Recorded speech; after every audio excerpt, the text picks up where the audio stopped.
Hello, and welcome to this video where you will learn about the importance of practicing delivery skills. Summers White said 90% of how well the talk will go is determined before the speaker steps on the platform. We have all learned the phrase, practice makes perfect. Maybe it was said by your band instructor as you took on a new instrument. Perhaps it was a foreign language teacher or even a coach teaching us to master a new skill. Well, this phrase is true for anything that takes mastery to become proficient. In his book, Outliers, Malcolm Gladwell talks about the 10,000-hour rule, where practice and hard work over the course of many hours can lead to success. This clip from CNN shows Gladwell discussing the tenets behind the 10,000-hour rule with Anderson Cooper.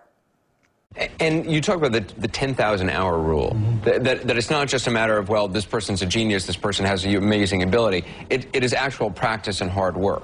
You know, so a group of really brilliant psychologists in the field of expertise research have sat down and tried to figure out how long do you have to work at something before you become really good, right? And the answer seems to be, it's an extraordinarily consistent answer in an incredible number of fields, and that is, you need to have practice, to have apprenticed for 10,000 hours before you get good. So every great classical composer, without exception, composes for at least 10 years before they write their masterwork. Mozart, 10? Mozart is composing at 11, but he's composing garbage at 11. I mean, he doesn't produce something great until he's 22 or 23. Concerto number 9, I think, 271. If I asked you, how long did it take you when you were doing this job before you felt comfortable and good at what you were doing? 10 years at least. 10 years, yeah. Same with me. I mean, it's an incredibly consistent finding, and it's really important because it says that we are far too impatient with people. When we assess whether someone has got what it takes to do a certain job, we always want to make that assessment after 6 months or a year, and that's ridiculous, you know? The kinds of jobs we have people do today are sufficiently complex that they require a long time to reach mastery. And what we should be doing is setting up institutions and structures that allow people to spend the time and effort to reach mastery, not judging them prematurely. What is the takeaway? What's the lesson for people who want to be more successful? I mean, what is... In some ways, it's good news that they don't have to be geniuses. Yeah, although I've been, you know, I'm very anxious that this book not be seen as a self-help book, but be seen as a kind of community help book.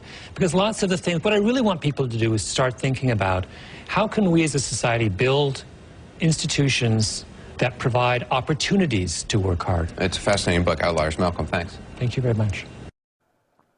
While we don't expect you to practice your speech for 10,000 hours, all public speaking professors expect our students to put in the effort and the work that it takes to deliver a speech that you can be proud of.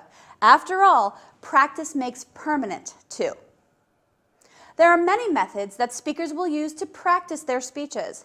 As a matter of fact, there are so many methods that it's only possible for us in this video to highlight a few common themes. Students are encouraged to discuss suggested methods for practice in the classroom, getting feedback from peers and professors alike. Even doing a quick Google search will yield many results. As a matter of fact, stop this video now and do a quick 5-minute search and jot down a few key items of interest, and then incorporate the systems that work best for you.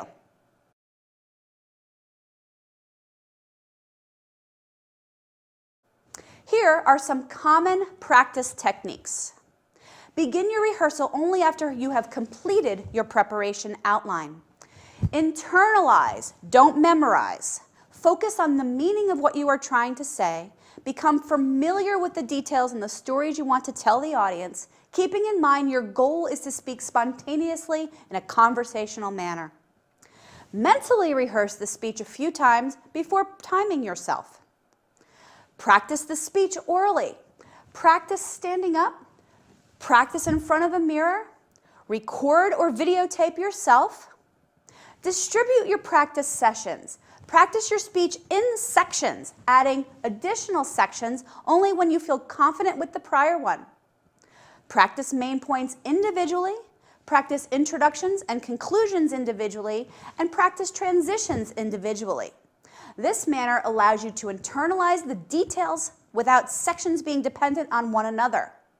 This method assists with the extemporaneous delivery requirement in your classes. Simulate the speech setting.